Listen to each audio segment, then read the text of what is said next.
Hey everybody, and welcome back to another book review. So I just finished Murder in an Irish Cottage by Carlene O'Connor. Um, and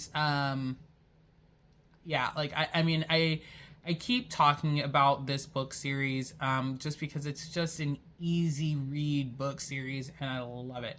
Um, this book is a little different than some of the other books in the series in that it talks a little bit more about Irish folklore in terms of fairies and fae and all that, which I love. So kind of giving that more magic bit to it. And I also felt like it had a little bit more Irish language in it, and that was cool because I feel like sometimes, especially when authors are from other countries and they're writing in um, full English to be distributed amongst other English-speaking countries, they kind of shy away from using their native languages.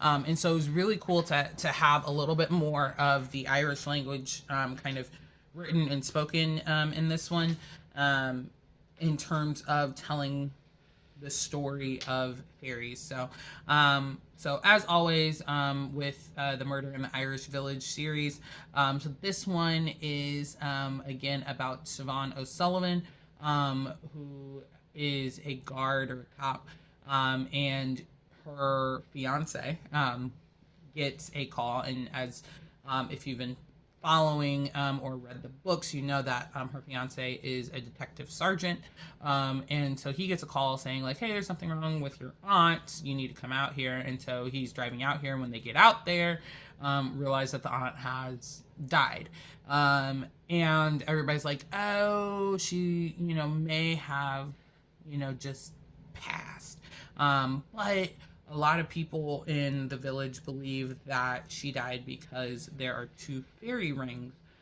near her house, and her house lies in the path of those two fairy rings.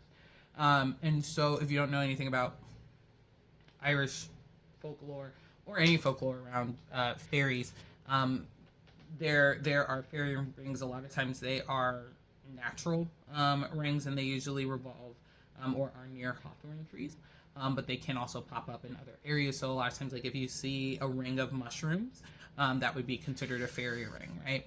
And so there are these two fairy rings that are near Dara's aunt's house, and then her house is in the middle of them. And so everyone thinks that the house should be torn down and bulldozed because the house has a history of the inhabitants passing away in a lot of weird ways. And so his aunt dying is just another weird way.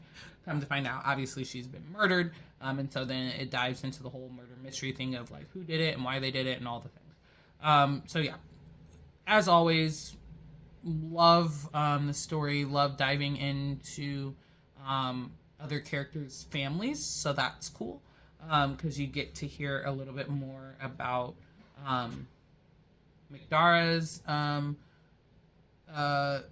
family. You kind of loosely hear about his mom in a previous book, but this time you like actually get to see like his mom and her sister and how their relationship is. You meet his cousin, so you get kind of this development of his family, which just kind of supports Siobhan's family. We already know a lot about her siblings, and watching them kind of continue to grow, that's really great. So for this one, I will definitely give it a I think I give it like a 4.5 or something like that.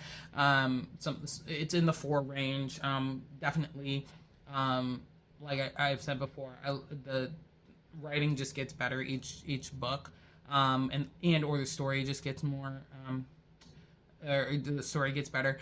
The reason I don't fully rate it as a 5 is because the way that it should have gone, at least the way that I would have done it. So like when you find out one of the characters is having an affair, and they're like, it's such a big deal, and that's why she's not telling anyone, and everybody's like, oh, it's because she's having an affair, and that's like, people have affairs or whatever, which is fine. But I was like, it would have been more dramatic if you find out that she was having an affair with, the wife instead of the husband. It made more sense for it to be the wife. I don't know why it made more sense for it to be the wife, but it made more sense for it to be the wife. But all of that aside, the rest of the story, made sense. And like I said, a lot of times when it's murder mysteries and stuff, it takes me forever to figure them out. And it was no different. I was definitely guessing and kind of like going back and forth between a couple different characters the whole time. So this one definitely had a surprise twist for me in terms of who did the murdering. So yeah, outside of that, that's pretty much why I gave it a 4.5. So yeah, there you have it. As always, thank you so much for watching. Like, comment, share, subscribe should you choose. And I will see you in the next book review. Bye.